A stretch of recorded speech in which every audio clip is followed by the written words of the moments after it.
بسم اللہ الرحمن الرحیم۔ جن کا حضرت محمد صلی اللہ علیہ وسلم سے ملاقات کا واقعہ۔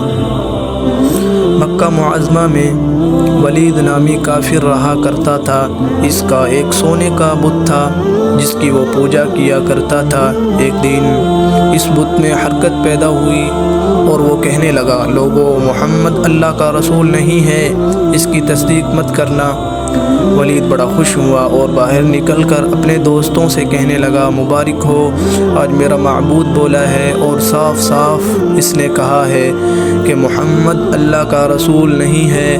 یہ سن کر لوگ اس کے گھر آئے اور دیکھا کہ واقعی اس کا بت یہ جملے دہرا رہا ہے۔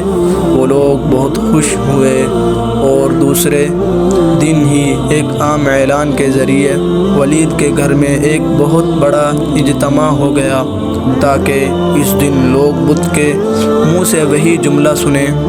اس بڑے اجتماع میں ان لوگوں نے حضور صلی اللہ علیہ وسلم کو بھی دعوت دی تاکہ حضور صلی اللہ علیہ وسلم خود تشریف لا کر بت کے منہ سے وہی جملے سنیں۔ چنانچہ حضور صلی اللہ علیہ وسلم بھی تشریف لائے۔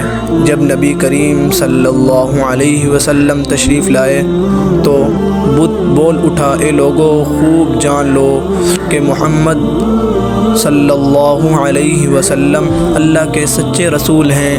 ان کا ہر ارشاد سچا ہے اور ان کا دین حق پر ہے۔ تم اور تمہارے بت جھوٹے ہیں جو تمہیں گمراہ کرنے والے ہیں۔ اگر تم اس سچے رسول پر ایمان نہ لاؤ گے تو جہنم میں جاؤ گے۔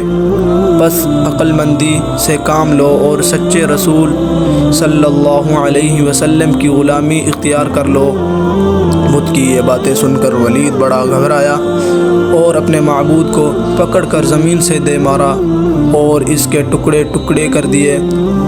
حضور صلی اللہ علیہ وسلم فاتحانہ طور پر واپس ہوئے تو راستے میں ایک گھوڑ سوار جو سبز پوش تھا حضور صلی اللہ علیہ وسلم سے ملا۔ اس کے ہاتھ میں تلوار تھی جس سے خون ٹپک رہا تھا۔ حضور صلی اللہ علیہ وسلم نے فرمایا، تم کون ہو؟ بولا، میں جن ہوں اور آپ کا غلام اور مسلمان ہوں۔ جبل طور میں رہتا ہوں۔ میرا نام معین بن الابر ہے۔ میں کچھ دنوں کے لیے کہیں باہر گیا ہوا تھا۔ آج گھر واپس آیا ہوں تو میرے گھر والے رو رہے تھے۔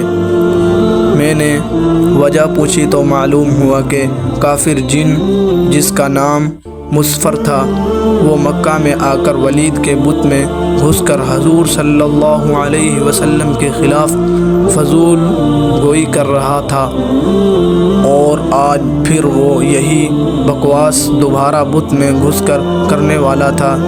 اس سے پہلے وہ آپ کے متعلق بکواس کرتا، یا رسول اللہ صلی اللہ علیہ وسلم، مجھے سخت غصہ آیا۔ میں تلوار لے کر اس کے پیچھے دوڑا اور اسے راستے میں قتل کر دیا۔ پھر میں خود ولید کے بت میں گھس گیا اور اب جو کچھ کہا میں نے کہا۔